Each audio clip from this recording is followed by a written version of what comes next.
para llegar al otro lado, donde la niña que nos gustaba, y decirle, ¿quieres bailar? A mí me pasaba siempre que me decían que no.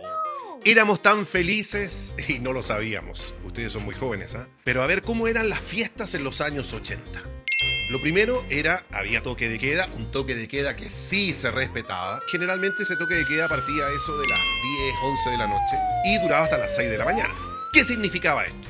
Que eran fiestas de toque a toque, así se llamaba. Y no por estarse tocando, porque en aquellos años 80 éramos mucho más inocentes que ahora. Se refería al toque de queda, de toque a toque. Y nos juntábamos en alguna casa, generalmente alguna amiga. Las mujeres eran más de prestar las casas, claro, porque los papás querían saber quiénes eran los amigos, los frescoli, que iban a la fiesta. Y claro, generalmente, como les digo, eran fiestas en casas de amigas. Y ahí llegábamos todo el lote, generalmente lote del barrio, uno que otro que llegaba en micro de un lugar más lejos. Lo primero que hacíamos, íbamos directo a la cocina, donde estaba la mamá. Éramos muy respetuosos, saludábamos a la mamá. Hola tía, ¿cómo está? Ahí estaba la tía generalmente preparando las papitas fritas. Estaban las ramitas en aquel entonces, se usaba el completito. Éramos bien regaloneados por las mamás.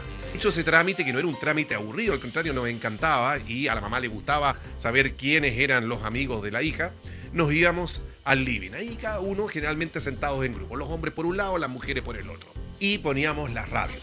En aquel entonces, radios en Santiago que la llevaban con la música que nos gustaba a los jóvenes. Galaxia. Cada viernes y sábado a partir de las 22 horas, Club Galaxia, con las locuciones del gran Juan Carlos Gil. Estaba la concierto con Concierto Discoteca, con las locuciones de Gabriel Salas, que comenzaba a las 11 de la noche hasta las 6 de la mañana. Yo estaba en La Tiempo, trabajaba en La Tiempo FM, y ahí teníamos Tiempo Disco Mix, desde las 22 hasta las 6 de la mañana, viernes, sábado y vísperas de festivo.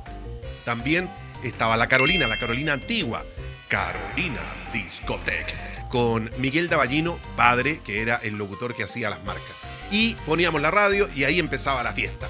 Generalmente en un equipo 3 en 1, un National Panasonic, fabricado en Arica, o los que tenían un poquito más de plata, a lo mejor tenían un Reserve, marca Sony, de estos también que comenzaron a llegar con madera a los costados, y su deck. Y ahí empezaba el bailoteo, primero como que nos mirábamos, después ya saquemos la mesa de centro, corríamos la alfombra y empezábamos a bailar. Pero lo entretenido de esto es que ya estaba el toque de queda corriendo. Y ahí uno tenía que jugársela. Porque lo que pasaba en aquel entonces es que no es que uno se paraba y bailaba solo y de repente aparecía alguien y se ponía a bailar al lado de uno. Uno tenía que ir a sacar a bailar a la niña que le gustaba. Cruzar todo ese living, que a veces era un living de FL2 pequeño, pero lo sentíamos largo y grande como una cancha de fútbol. Todos los amigos ahí viéndonos cómo cruzábamos, ganadores, campantes, ese living para llegar al otro lado, donde la niña que nos gustaba, y decirle, ¿quieres bailar? A mí me pasaba siempre que me decían que no. Yo era un flacuchento que usaba unos anteojos grandes, tenía menos pinta que una papa, me iba pésimo en las fiestas. Por eso terminé siendo locutor, porque terminé echando la talla, hablando y entreteniendo a la gente en las fiestas mientras los demás bailaban y lo pasaban regio.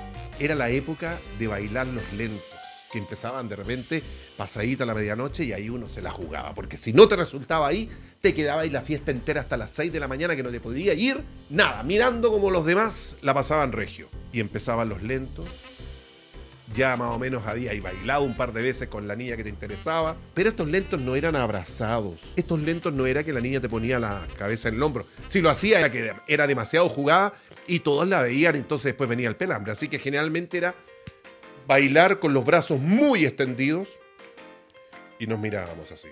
No nos decíamos ni una cosa, nada.